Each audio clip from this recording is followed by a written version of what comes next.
there's footage and records of objects in the skies that we don't know exactly what they are. We can't explain how they moved, their trajectory. They did not have an easily explainable pattern.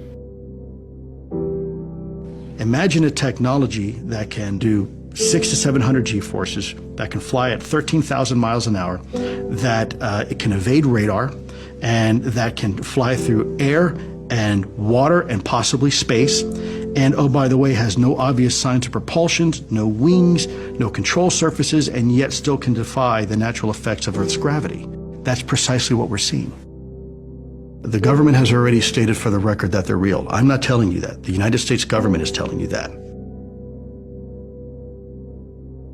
These vehicles seem to have unlimited loiter time, which we don't have. Then the acceleration is far beyond anything that we're capable of. Well, I don't believe they're coming from foreign adversaries. If they were, why, that would suggest that they have a technology which is in a whole different sphere than anything we understand. And frankly, China and Russia just aren't there. Do we have any sensors underwater to detect on submerged UAPs? Anything that is in the ocean or in the seas? So I think that would be more appropriately addressed in closed session, sir. Now, I know what you've seen is what those Navy pilots saw in 2004, and there have been some 300 sightings since then. And I've talked to those pilots, and they know they saw something, and their radars locked onto it. And then all of a sudden it was here on the surface, and then it's there. And they don't know what it is, and we don't know what it is. Lieutenant Graves told us pilots training off the Atlantic coast see things like that all the time. Every day. Every day for at least a couple of years. Wait a minute, every day for a couple of years? Mm-hmm. I think some of the phenomena we're going to be seeing continues to be unexplained and might in fact be some type of phenomenon that is the result of something that we don't yet understand and that could involve some type of activity that some might say constitutes a different form of life. And the main issues that Congress and others have been concerned about are basically safety of flight concerns and counterintelligence issues. But of course, there's always the question of, is there something else that we simply do not understand that might come extraterrestrially? The immediate concern is very twofold. One, this is a technology that we don't completely understand, and it seems to be defying our understanding of physics. And secondly, whoever's operating it or whoever's behind it, these aerial phenomena, seems to be keenly interested in our military capabilities. You know, there's a tendency for the UAP sightings and developments to occur around military assets, especially, it seems, around our naval assets. The fact that this is in our airspace and it's real, that's when it becomes compelling and that's when it becomes problematic. The question is, what is it? What are its intentions? What are its capabilities? Who is out there? Who are we? How did we get here? How did we become as we are? Who am I to say that planet Earth is the only location of a life form that is civilized and organized like ours? There have been ET visitation, there have been crashed craft, there have been material and bodies recovered. We are being visited and have been visited for many years by people from outer space, from other civilizations. Think about how much we don't know about our own existence, how long we've been here. There have been face-to-face meetings between United States officials and visitors from other star systems, period. And it informed President Eisenhower of the continued presence of extraterrestrial beings here in the United States of America. I think the term alien is appropriate at all here. I like to refer to them as family. We're related to them. I think they had a hand in our being here.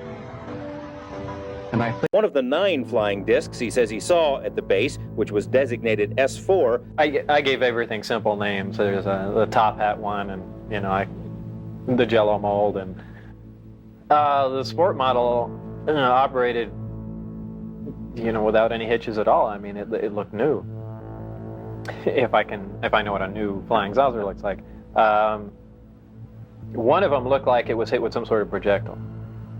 It had a large hole in the bottom and a large hole in the top with the metal bent out, like some sort of, large caliber 4 or 5 inch projectile had gone through it. I got to look inside and it had really small chairs, and I think that was the first confirmation I had. That was just a shocking thing, because every time before that I was able to label it, well, this is just a little advance that a group of scientists had formed, and they're keeping it secret, and yeah, we could have built a big disc like that, that's no problem, and we could have adapted these to make it fly, but why does it have little furniture inside, essentially little seats, and things began to click together just all too fast. The bottom of it glowed blue and began to hiss like high voltage does on a round sphere. It's my impression that the reason that they're round and have no sharp edges is to contain the high voltage. Like if you've seen on high voltage systems, insulators, things are round, or else you get a corona discharge. In either case, it began to hiss. It's in high voltage, and it lifted off the ground quietly, except with that little hiss in the background, and then that stopped as soon as it reached about 20-30 feet. There's no action-reaction system to it. There's no, like in a jet engine, exhaust gas being thrown out, no propeller, no noise. It's just, for all intents and purposes, magic. One of the 9 flying discs he says he saw at the base, which was designated S4. I gave everything simple names. There's the top hat one, and the Jello mold, and the sport model operated, without any hitches at all. I mean, it looked new. If I know what a new flying saucer looks like. One of them looked like it was hit with some sort of projectile.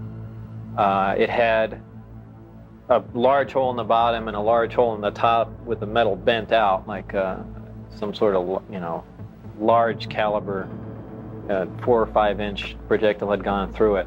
I got to look inside and it had really small chairs, and I think that was the first confirmation I had. That was just a shocking thing, because every time before that I was able to label it, well, this is just a little advance that a group of scientists had formed, and they're keeping it secret, and yeah, we could have built a big disc like that, that's no problem, and we could have adapted these to make it fly, but why does it have little furniture inside, essentially little seats, and things began to click together just all too fast. The bottom of it glowed blue and began to hiss like high voltage does on a round sphere. It's my impression that the reason that they're round and have no sharp edges is to contain the high voltage. Like if you've seen on high voltage systems, insulators, things are round, or else you get a corona discharge. In either case, it began to hiss. It's in high voltage, and it lifted off the ground quietly, except with that little hiss in the background, and then that stopped as soon as it reached about 20-30 feet. There's no action-reaction system to it. There's no, like in a jet engine, exhaust gas being thrown out, no propeller, no noise. It's just, for all intents and purposes, magic. Okay, update from Norway. So the first boat went in, got the sideband sonar, and they have multi-band sonar, and they found the same object. So they found the object, it's still there. They mapped it, and Torok said he thinks it's a 20-meter long, smooth object on the surface. So it's just laying on the bed.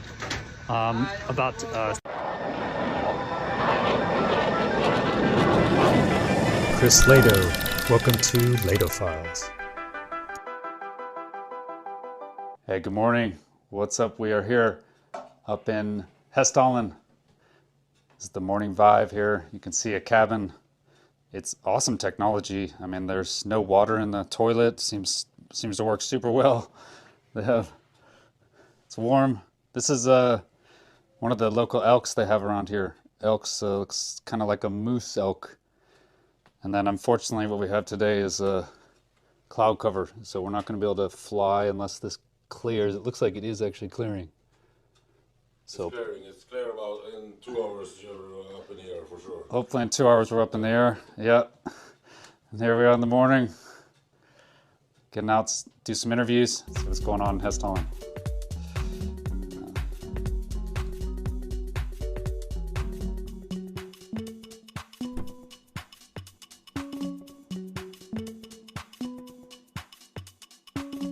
Okay, welcome. I'm here with Arnoff. He's one of the leading investigators, UAP investigators in Norway, here in Norway. And we're at the place Dubsjen Lake. So it actually means deep lake. And 1947, there was an event, right? Arnoff, can you tell us about what happened in 1947? This was in August, early in August, 47, 7:30 I think it was. The two guys and Mr. Solly and his partner had to cut down the grass on the field. Suddenly they heard an awful noise, something like a jet engine. And they turned around and saw this object coming from the south direction and falling down Thornton. Just before it will crash in the ground, the speed fall down, the angle change, and the object follow the terrain out on the water. Just before it seems to crash in this island, it turned to right and fall into the water with a big splash. Okay.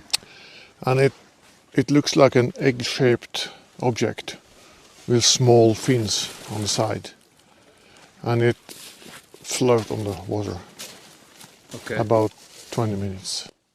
And floated, and then did they see it actually sink? They didn't. They had to work. It's very important work to cut down the grass. And after a while, we don't know, 1 hour, 2 or 3 hours, they looked again and the object was away. It's not there. Okay. And his wife in a house and his daughter saw this and heard this object too, this happening. So I heard there's more than 2 witnesses then to this event. 4 witnesses total. Okay. And interesting on this is normally there's no sound in UFO events. Often there's no noises or physical interactions. It seems different. It's different, very different. So how big is it? How big is it? They thought it was about 2 meters. Okay. But we investigate this later, and we have in June we have this Cessna plane flying over this direction, and it must have been bigger, about 8, maybe 10 meters. 8 or 10 meters. Okay. And then were you on the first dive here at the lake? Yes, I was. Okay. In And June, yes. how, can you tell us about that? How did that go? It was very exciting. Yeah. But we now know that it's no object in this area. Okay. They found a stone on the bottom. And that's when actual divers went down there. Is that correct? Or That was in the 70s. okay. Yeah. But they didn't find anything. Okay, but they did find the sonar object, correct? Yeah. Okay, and where is that on the lake? Is it further out or? It's about outside here somewhere. Okay, yeah, we'll mark it.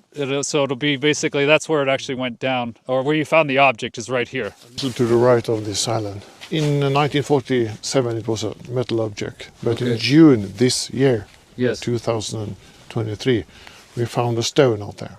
Okay. On the bottom. Okay. No metal object.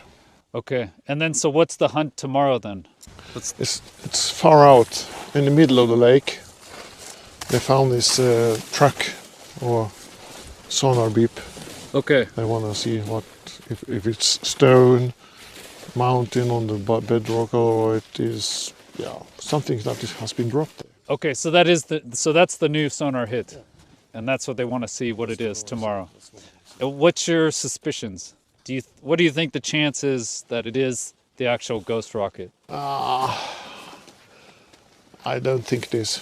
You don't think? No, I don't think it is. Okay. I think it's something on a stone or bedrock, or something has been dropped there. Okay. But the Nordic Subsea, they're making quite the effort, I guess, to come up and check this out, right? Bringing an extra boat, so they'll have 2 boats this time. That's right. So do you think they're confident then, if they're bringing that equipment? I think they will find it. Okay, so they'll definitely find this object. So we should figure out tomorrow at least what it is. If it's just an innocent stone on the bottom of this lake, or a 14 meter by 3 meter long metal object from 1947. Then we know.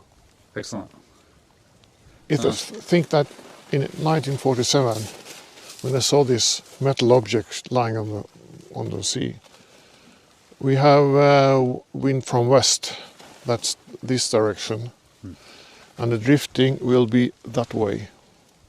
So you've already searched in the basic area where the craft hit the water, but now you got this new sonar contact where it would have drifted. Yeah. So it would have drifted to that location based on the currents. Yes. Okay, interesting.